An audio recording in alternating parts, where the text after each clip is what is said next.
जावामधील constructor ओव्हरलोडिंगवरील ट्युटोरियलमध्ये आपले स्वागत. आपण शिकणार आहोत कन्स्ट्रक्टर ओव्हरलोडिंग म्हणजे काय, कन्स्ट्रक्टर ओव्हरलोड करणे. आपण वापरणार आहोत Ubuntu version 11.10 OS, Java development kit 1.6, Eclipse 3.7.0. ह्यासाठी आपल्याला जावामधील इक्लिप्स द्वारे कन्स्ट्रक्टर्स बनवता येणे आवश्यक आहे. नसल्यास संबंधित ट्युटोरियलसाठी आमच्या वेबसाईटला भेट द्या. कन्स्ट्रक्टर ओव्हरलोडिंग म्हणजे काय? क्लाससाठी अनेक कन्स्ट्रक्टर्स डिफाईन करणे. त्याच्या पॅरामीटर्सची संख्या किंवा टाइप्स भिन्न असावे लागतात. कन्स्ट्रक्टर ओव्हरलोड कसा करायचा ते पाहू. इक्लिप्समध्ये आपल्याकडे 2 व्हेरिएबल्स आणि एक मेथड असलेला स्टुडंट क्लास आहे. प्रथम पॅरामीटराइज्ड कन्स्ट्रक्टर बनवू. त्यासाठी टाईप करा स्टुडंट पॅरेंथेसिस मध्ये int number comma string the name.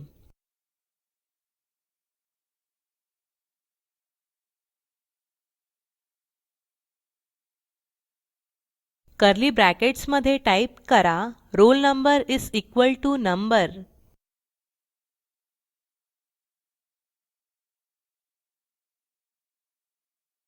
आणि name is equal to the name. आता हा 2 पॅरामीटर्स असलेला कन्स्ट्रक्टर आहे. आता कन्स्ट्रक्टर कॉल करू. त्यासाठी नेम मेथड मध्ये टाईप करा न्यू स्टुडंट पॅरेंथेसिस सेमिकोलॉन. आपल्याला कन्स्ट्रक्टर स्टुडंट इस अनडिफाईन्ड अशी एरर दिसेल, कारण आपला कन्स्ट्रक्टर 2 पॅरामीटर्स असलेला आहे आणि पॅरामीटर्स नसलेला कन्स्ट्रक्टर कॉल करत आहोत. येथे आर्ग्युमेंट्स पास करणे आवश्यक आहे.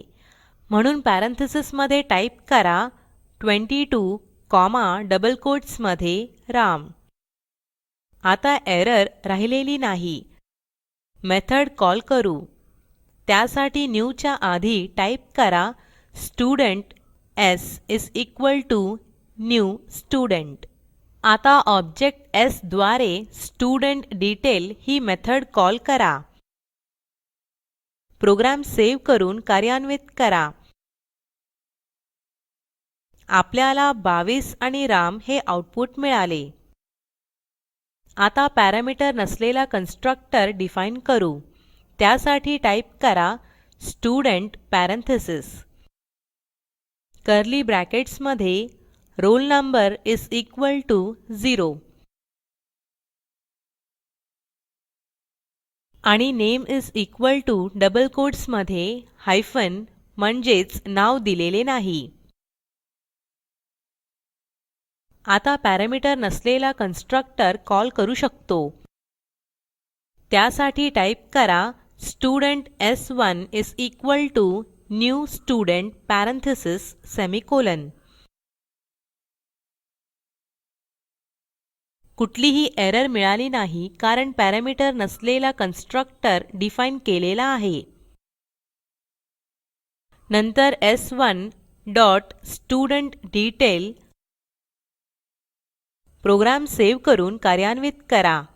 आउटपुट मध्ये 0 आणि डॅश दिसेल. डिफॉल्ट कन्स्ट्रक्टर कॉल केला गेला.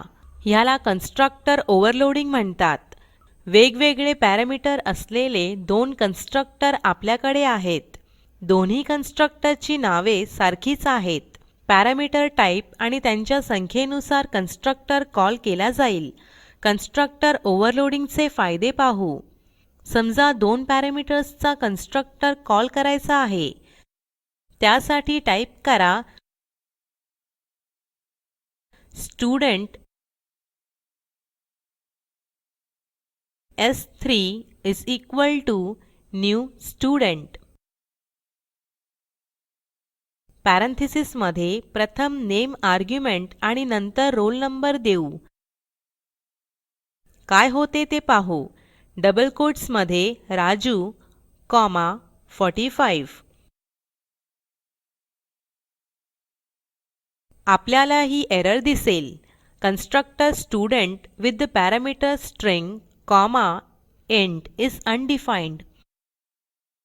आता कन्स्ट्रक्टर डिफाईन करू. त्यासाठी टाईप करा स्टुडंट पॅरेंथेसिस मध्ये स्ट्रिंग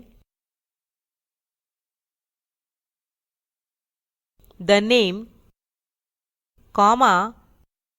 int r number. आता येथे स्ट्रिंग हे पहिले पॅरामीटर आणि दुसरे पॅरामीटर इंट आहे.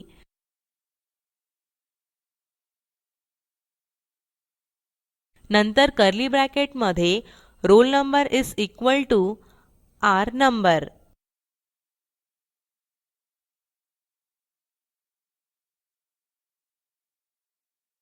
आणि name is equal to the name.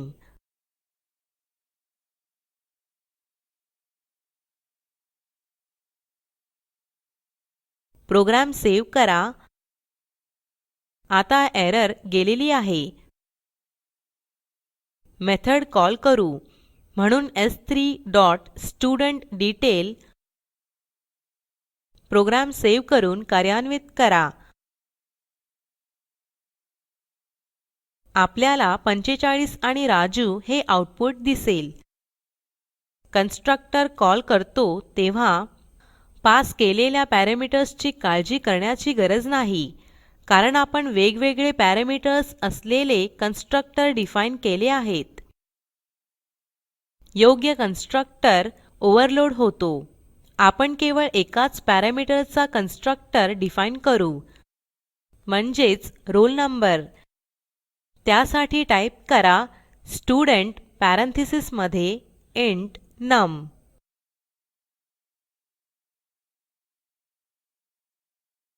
Curly brackets मध्ये roll number is equal to num.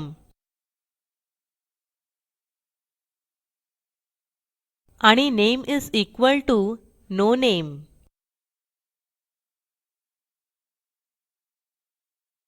आता हा कन्स्ट्रक्टर कॉल करू.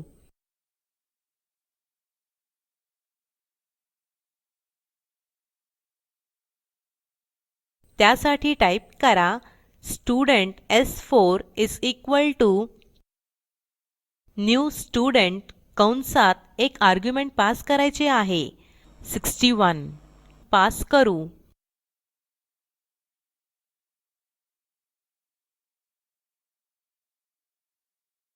नंतर s4 डॉट स्टुडेंटडेतैल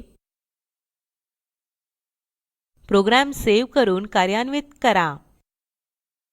आउटपुट मध्ये रोल नंबर म्हणून 61 आणि नेम म्हणून नो नेम दिसेल. जेव्हा न्यू कार्यान्वित होईल, ओव्हरलोडेड कन्स्ट्रक्टर कॉल केला जाईल.